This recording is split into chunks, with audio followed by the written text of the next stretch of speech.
বিসমিল্লাহির রহমানির রহিম। সম্মানিত প্রিয় দর্শক, আসসালামু আলাইকুম।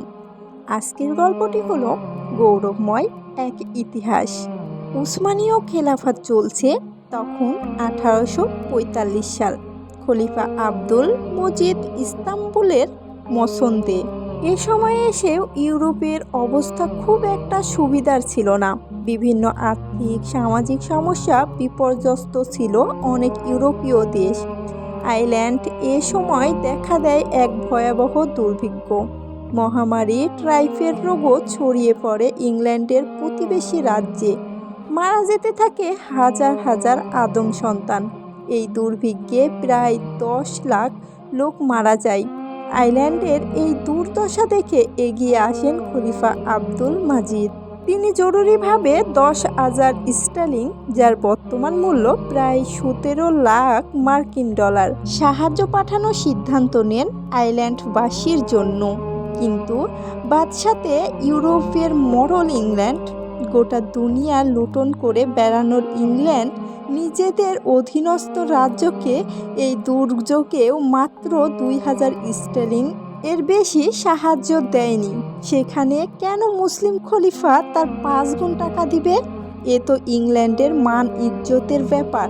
রানী ভিক্টোরিয়া ইস্তাম্বুলকে এই বলে সাবধান করে দেন যে ইংল্যান্ডে ডিঙ্গিয়ে আইল্যান্ডকে সাহায্য দিতে যাওয়াটা রাজনৈতিক এবং কূটনৈতিক বিপজ্জনক হতে পারে।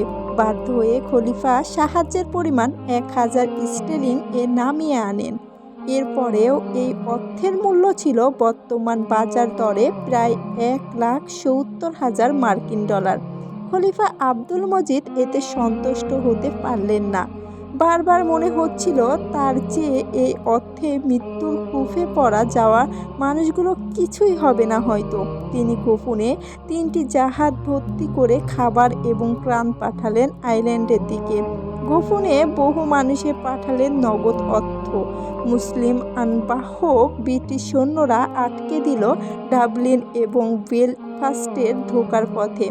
উসমানীয় সৈন্যরা দমে না গিয়ে ফেরার পথে ডাবলিনের উত্তরে গোপনে ডঙ্গেরা নামের এক ছোট শহরের পাশে নোঙ্গর করে গোপনে ত্রাণ সামগ্রী সেই শহরে মেয়রদের মাধ্যমে আইল্যান্ডবাসীর কাছে পৌঁছে দেয়। ইউরোপের বাঘা বাঘা লোকেরা দেশ থাক মুসলিম এক শাসকের এই ভালোবাসা আর সাহায্য অভিভূত করে আইল্যান্ডের মানুষকে 1995 সালে আনুষ্ঠানিকভাবে ডঙ্গেডা শহরের মেয়র গডফ্রে খলিফা আব্দুল মজিদের এই সাহায্য এবং অকৃত্রিম বন্ধুত্বের কথা স্মরণ করেন এবং তৎকালীন মুসলিম খেলাফতের সম্মানে একটি স্মৃতিফলক উদ্ভাবন করেন।